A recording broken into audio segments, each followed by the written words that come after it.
Your ears are very important to us. Please hold on, and our program will begin shortly.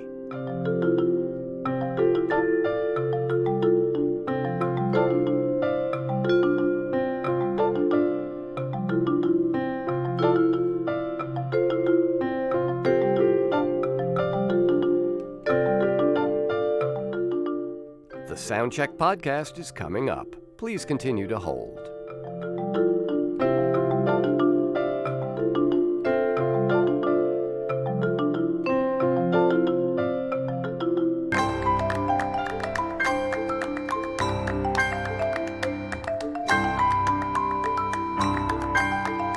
Keep up with the Soundcheck podcast and everything that's happening in the New Sounds empire. Just go to newsounds.org and follow us on social media. All of the icons are in the top right corner of the page.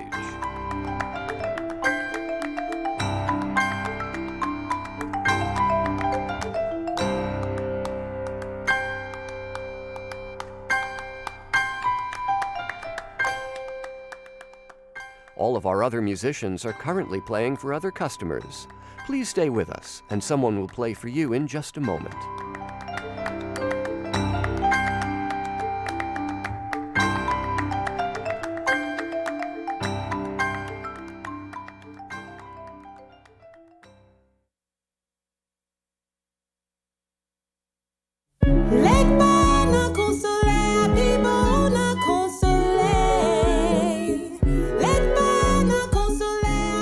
From newsounds.org and the studios of WNYC in New York, it's time for another live performance in our Soundcheck podcast series. Streaming live on Facebook and YouTube, I'm John Schaefer. Nathalie Joachim is half of the electronic band called Flutetronics. She's also the flutist in the contemporary classical music group called Eighth Blackbird, Grammy-winning ensemble. But her solo album, called Fanm, is something else entirely. It's a kind of chamber folk electronic celebration of the voices of Haiti, and as the title might indicate, specifically the women of Haiti. Nathalie is here with the Spektral Quartet to play some of that music for us. This first piece is called Papa Loco.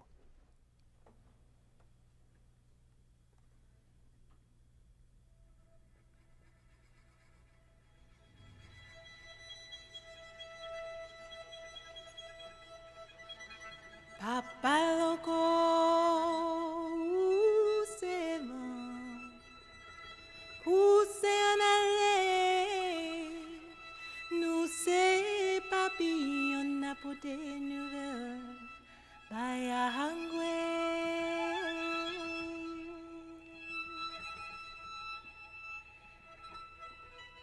Papa Loco,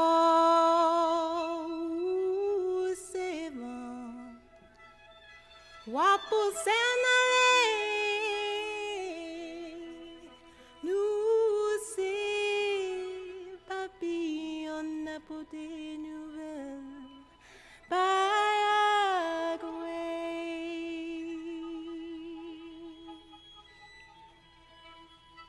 Et tout ça qui dit bien, j'aime la.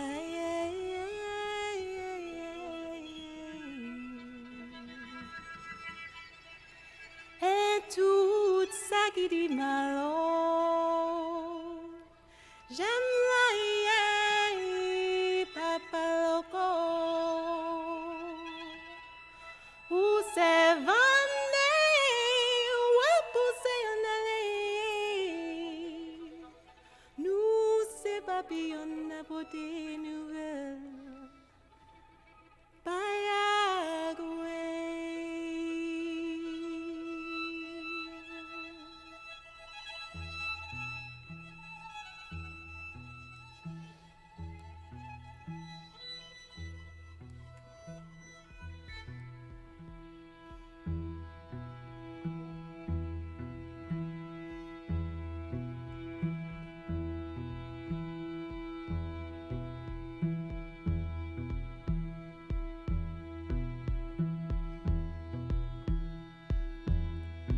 Papa Loco, où c'est vent, pousse en l'air, nous c'est papillon à porter, nous verbaille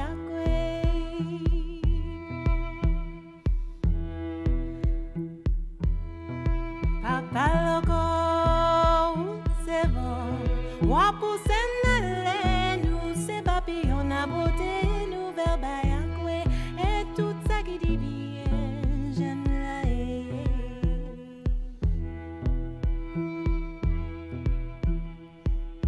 et tout ça qui dit mal, oh, j'aime la Papa Loco, où c'est venu, ouah pousse en l'air, nous c'est papillon à porter, nous verbaille à et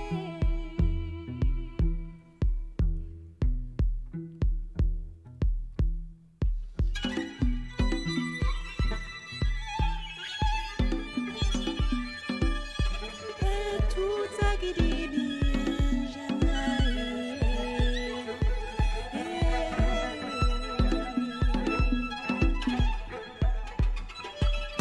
et tout ça qui dit mal, oh, j'aime la Papa Loco.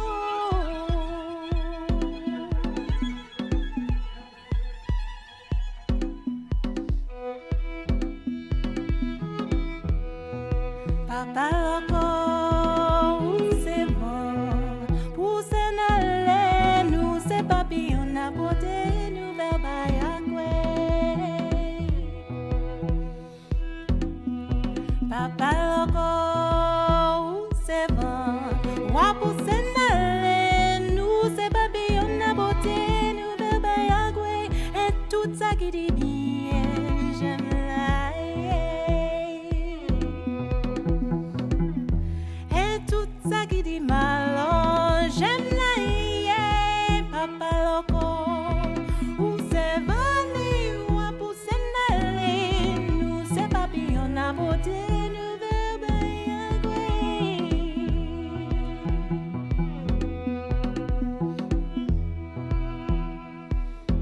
Paul Papa Loco, Paul en pile,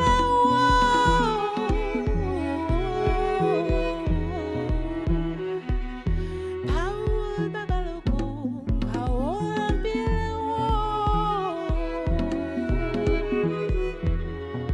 pousse en l'air, nous c'est papillon à porter, nous verbaille à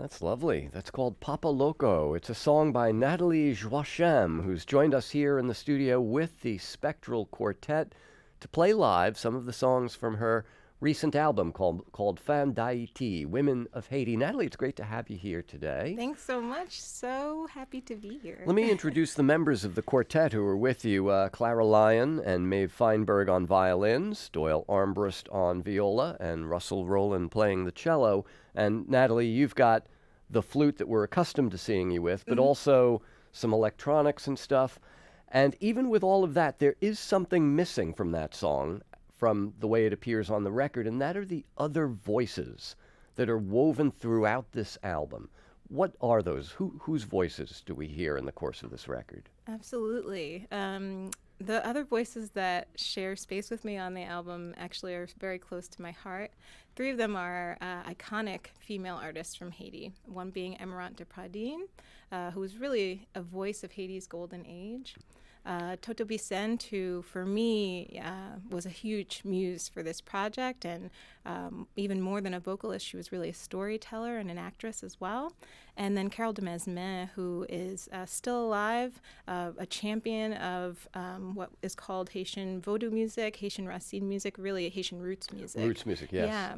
And so those three voices, but alongside them also my grandmother's voice, who was a really critical musical person and personal person for me in my life, as well as the girls from our small farming village in Danton, Haiti, which is not even a blip on the map. It may be on Google Maps now, not sure. But. Yeah. So what was the genesis of this project? I mean, having done, this kind of electronic chamber music with flutetronics and having, stepped into the world of Eighth Blackbird, what made you go in this direction? I was contacted back in 2016 by Kate Nordstrom, who runs the Liquid Music series out in St. Paul, Minnesota. And she asked me if I was interested in bringing a project out to St. Paul. And so sort of as you do, I presented my most polished projects, flutetronics and Eighth Blackbird included, and of course some other personal projects that I had going. And then at the time, I had just come back from Haiti after the passing of my grandmother. And I was thinking a lot about women's voices. And it was curious to me that I didn't know that many female artists from Haiti. The music scene there is really male-dominated. Right. And so I had this conversation with my parents about, who were the voices, female voices that you remember, especially since I had just lost such an important female voice for me. And I still have the handwritten list that we made up that evening, sort of out under the stars in Haiti, about, a dozen or so women who I had sort of started to look around and peek around on the internet to find information about. And it just dawned on me that I might want to look deeper into that. So I told Kate that I was interested in doing a project about the women of Haiti. I had no idea what I would find, and I had no idea that she would actually commission the work. So I'm glad that she did. So in a sense, it sounds like the voices are actually the seed of what comes out on the record. Absolutely. And I think that this was the first project that I ever wrote where I really didn't set out with an idea for what the outcome would be, but I spent about 2 years just traveling to Haiti, traveling to Miami, meeting these women, meeting their family members, spending time with my own family, and recording a lot of sound. And so I really allowed the voices to tell me how to shape them, and I think we were all the better for it. So the melodies that you use, are they original, or are you drawing from traditional Haitian tunes? Absolutely. Some of the songs are very old traditional Haitian songs that it's always nice when we play for live audiences to look out and see some Haitian faces who are obviously very familiar with the tunes. Some of them are even, the girls' choir songs are actually hymns that are pretty traditional in a Creole church service. But I'd say the album is really split 50-50. About half of them are arrangements and half of them are really original songs. I have to give my grandmother credit for writing her own song, although my composition of it is very different than what she wrote. Yeah, I guess what's interesting is on an album that's 50-50, you'd be hard-pressed to determine which is which, because your own compositions fit so seamlessly in with some. Now the Danton, this place in Haiti, there's a whole suite of pieces drawn from that, and that's where the girls' choir comes from, right? So beautiful. I have to say that I almost didn't record them. And I was down in Haiti on a trip, and I had been recording for weeks. And my cousin was actually helping the girls prepare to sing at the church service on Sunday. And so I was going to go just to support her. And I started to get ready to leave the house to walk down to the church. And my dad was like, well, aren't you going to bring your recorder? And I was like, I don't know. It's church. Like, what am I going to find that I would use, actually, as not a regular churchgoer? And he was like, I don't know. You never know. And if you don't use it, you don't use it. And I'm glad that he encouraged me to, because I found this beautiful intersection of a traditional church, Catholic Mass, really, intersecting with Haitian roots music, and that there was a drummer present and these beautiful girls' voices singing. Of course, there's no organ or piano or anything like that. And so it was this sort of beautiful intersection of a deeply rooted musical history intersecting with religion in, I think, a very interesting way. And I'm so glad that their voices are included here. Well, so are we going to hear them in the live performance that you're about to do? Yeah, you're going to get to hear All their right. recording. So this is the Suite pour Danton, the suite for this town in Haiti. There are 3 parts. You'll do 2 parts now, and then we'll do another part later. It begins, as many suites do, with a prelude. So here's the Spektral Quartet and Nathalie Joachim live in our studio.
Mon Dieu, merci.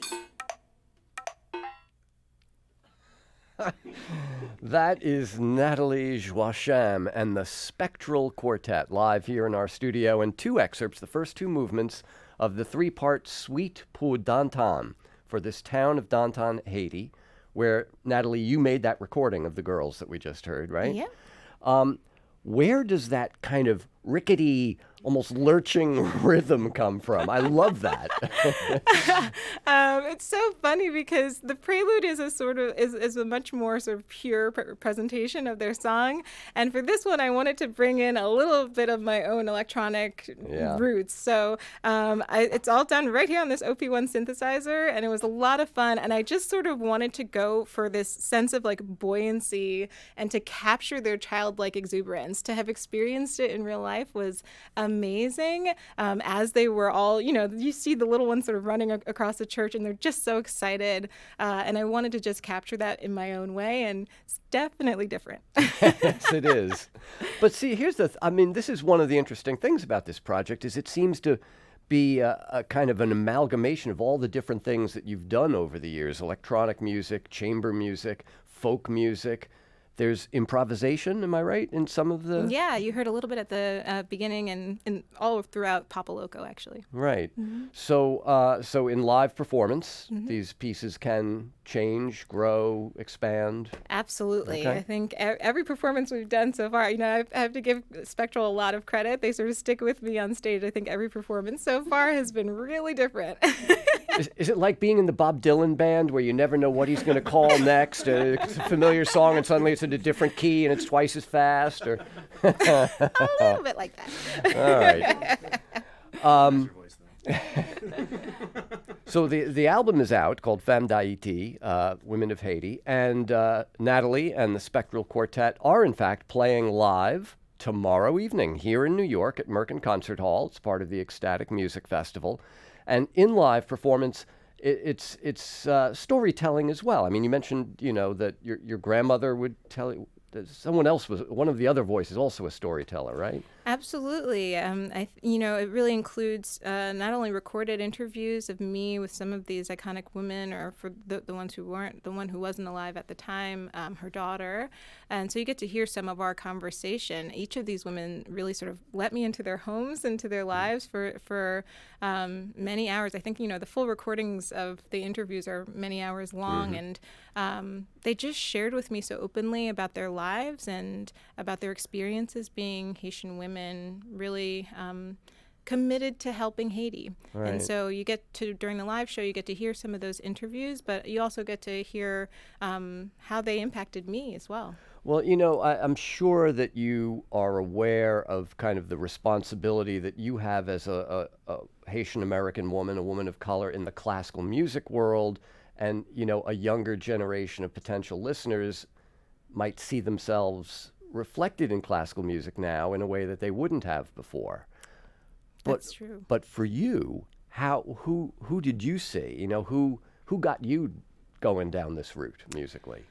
I mean, Honestly, I think, I have tons of influences within our field, of course. But I give so much credit to my my grandmother for encouraging me to use my voice in this way. And I have to say that I was, so emotional after each of the conversations I had with the women on the record because our cultural practice is about legacy. Our cultural practice is about passing on tradition to the next generation, and also about working really hard to set them up for success. And that felt really important to me. I saw so much of myself in them and felt such a huge responsibility to do the same. Yeah. Are you familiar with Edwige Danton, the Haitian? Of course. Yeah, so her book, Claire of the Sea Light, it just seems like all the characters, they're constantly singing, or there's poetry, there's like kind of folk songs and little chants and stuff, and everybody's constantly engaged that way, it seems. Absolutely. I think it's so funny because my family back in Haiti is like, we can't believe anybody pays you to do this. Actually, we all. Well, do now this. you can take that a couple of ways, Natalie. I know. It's just such a huge part of our family and so much of how we spend our time together that it's just who we are. It's in us, and that is beautiful. And again, I have to say, I have to give Spektral so much credit because this whole process with them has been not just handing them a score and saying play these notes, but really about making it ours. Yeah. In the spirit of Haitian musical practice and tradition. All right, well, why don't we finish off the suite pour Danton then. There's a third movement. It's called Reservoir Lee, and once again, we'll hear Nathalie Joachim and the Spektral Quartet.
It's Nathalie Joachim and the Spektral Quartet live with a song called Reservoir Lee, which means, Natalie? It means receive it. And in this context, meaning to receive what?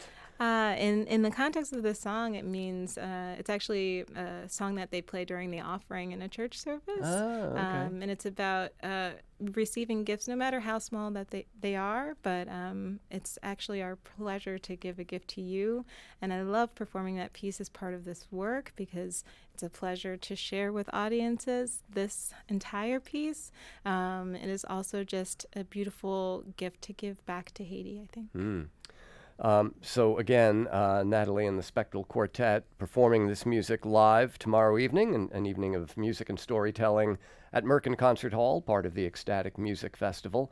Was there anything in this process, Natalie, that surprised you? Did you kind of know what you were going to find along the way, or was Absolutely not. Absolutely not. I had no idea. And I think the thing that felt so wonderful about it was actually how beautiful it was to interact with Haitian people throughout the process of creating this work, and to be met with the true generosity of the Haitian spirit, which I think is really so signature to us as a people. It's a difficult time in the country right now, especially, and I think it's just wonderful to have this moment for this work to showcase the beauty of our history, our heritage, who we are, and to give us hope for the future. And I should say, you're Brooklyn born and raised, Yep. although you're now in Chicago, but you say we, it's our country, our culture, and so that lineage, that passing on of the culture from one generation to another extends beyond the geographical boundaries of that half of the island where Haiti is. Absolutely, and I think that we are a people if we, we're a culture if we. When you enter a Haitian home or a Haitian family, it doesn't matter if you are related to us by blood, you become a part of who we are. And it's just beautiful to be able to share that with music. The practice of music in Haiti is not a singular practice. There are almost no soloists. Everyone really works together to create sound. And I know that in this moment, we're all going to work together to sort of continue to push the country forward in a positive way. Led apparently by the voices of women. Fanm is the name of the album by Nathalie Joachim, which translates as Women of Haiti. And Natalie, Spektrals, thank you for coming in and playing for us. This has been really beautiful. Thank you so much. Thank you. This is Soundcheck.